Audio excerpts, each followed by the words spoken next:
Okay, my name is Delores, and I have daddy issues.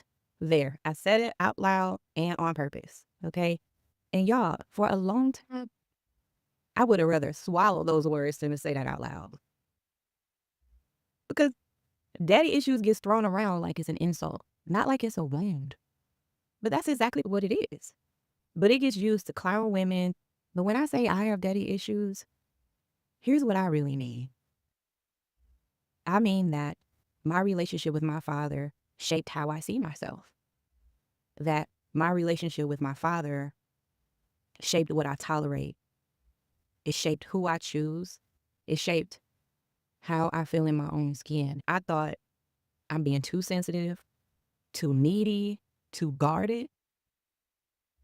But what I didn't realize is that those were survival skills. They were skills that I picked up as a daughter who just wanted to feel safe, who wanted to feel seen, and who wanted to be loved. And I just know, like, I can't be the only one who's ever felt that tension. And maybe it's you. Maybe you have felt the same thing where you look grown, you handle your business, you show up for everybody.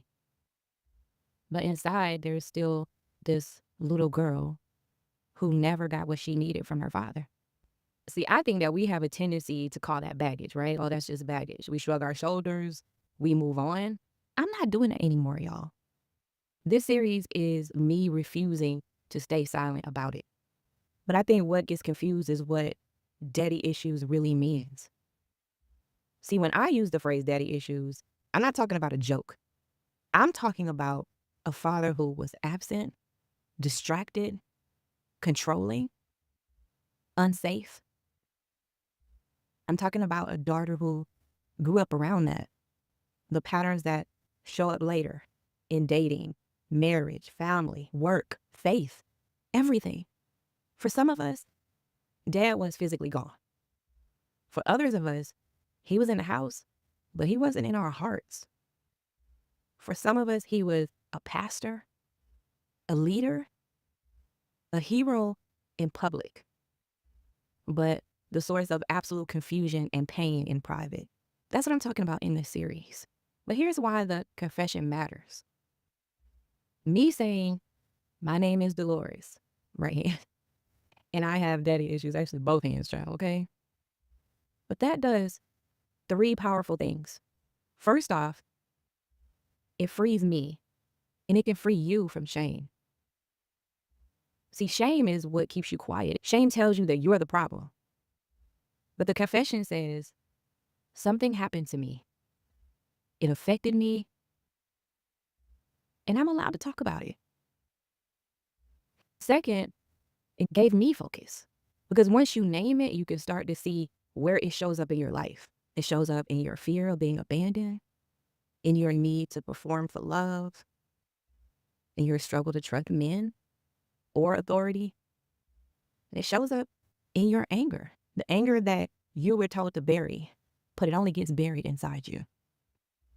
And thirdly, it opens the door for healing, true healing. You can't heal a wound that you pretend doesn't even exist. And you can't break down a pattern that you won't name. And y'all, I promise you, there was a time when I thought healing meant just pretend that it's over, right? But now I know that healing starts with telling the truth first. Even when your voice shakes, tell the truth. And what I've experienced and what I now can show you is tackling your daddy issues. In this series, this is what we're going to talk about, and we're going to walk this out step by step. I'm not speaking at you. I'm walking with you as a daughter who is still doing this work. Still doing the work. You'll always be doing the work. The first stage, tell the truth.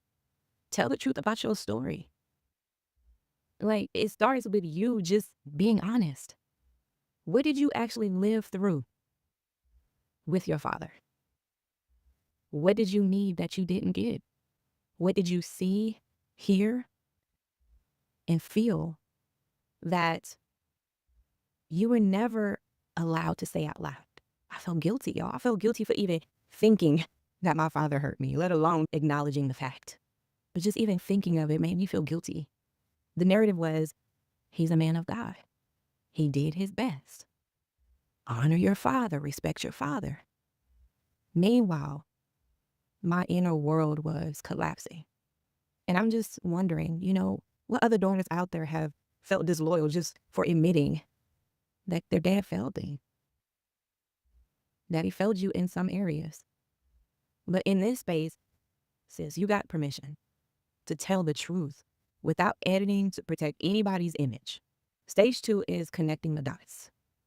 Connect the dots. Once you tell the truth about what happened, then you start asking, where is this still living in me? And I believe that the tendency for us is to separate family stuff from relationship stuff, from work stuff. Like they're all on different planets. Like they're not all connected, but they are connected, very much connected. So here's what you ask yourself now. Who do I turn into when a man pulls away from me? Who do I turn into when an authority figure raises their voice? Who do I turn into when I feel misunderstood? And for a while, I kept saying, men are the problem. But I never asked, what did my relationship with my father teach me to expect from men in the first place? And y'all, that question changed everything. Stage 3 is give yourself permission to heal. And y'all, I promise you, this is uncomfortable. I'll be the first to say, this part is uncomfortable because healing means that you change. And change means that you will experience some loss. You might lose the fantasy of the father you wish you had. You might lose some relationships that only worked because you were broken. You might lose the version of yourself that stayed small just to keep everybody else comfortable. And I'm just wondering if you have this knowing that it's time to step back, that it's time to cut contact, it's time to set the boundaries, but you still feel terrified. You're not weak for feeling that fear. You're human. And you are allowed to choose peace. And when I say, y'all, permission to heal, that looks like you saying, I need help with this. And reaching for therapy, reaching for coaching, reaching for community. But it's also, this hurt me. This did hurt me without apologizing for it. You don't have to apologize for that. And it's you saying, I'm not staying in patterns that destroy me. And mean it. And this is my prayer for this series in Daddy Issues to Daughters of Discernment. This is what I want us to do. I want us to break down what these issues actually are. Like, not just the stereotypes, like the real issues. And I want us to talk about how they show up in your dating, how they show up in sex, how they show up in marriage, how they show up in friendships, how they show up in your faith. I want us to call out the patterns with love and with honesty, gracefully. I want us to walk through the practical steps that I took myself and that you can take to start your healing right where you are. I used to think that I was the only one wrestling with it, just wrestling in silence, child. But now I know, y'all, there are millions of us, millions of daughters who feel the same way. They think they're alone too. And I just know that they wish that they had language for what they feel. In a community that actually gets it, like that actually understands. And this is that community. You're in the right places. My name is Delores. Both hands. I have daddy issues. It's not a punchline. It's a starting point. And if you're ready to tell the truth, then stay with me. Stay with me through this series and in this community. Let's walk this out together, y'all. One episode at a time. In the comments, tell me what hit you the most. And share with a daughter who needs to know she's not crazy. She's discerning. I love you, and remember, you are important to me. I need you to survive. Bye-bye for now.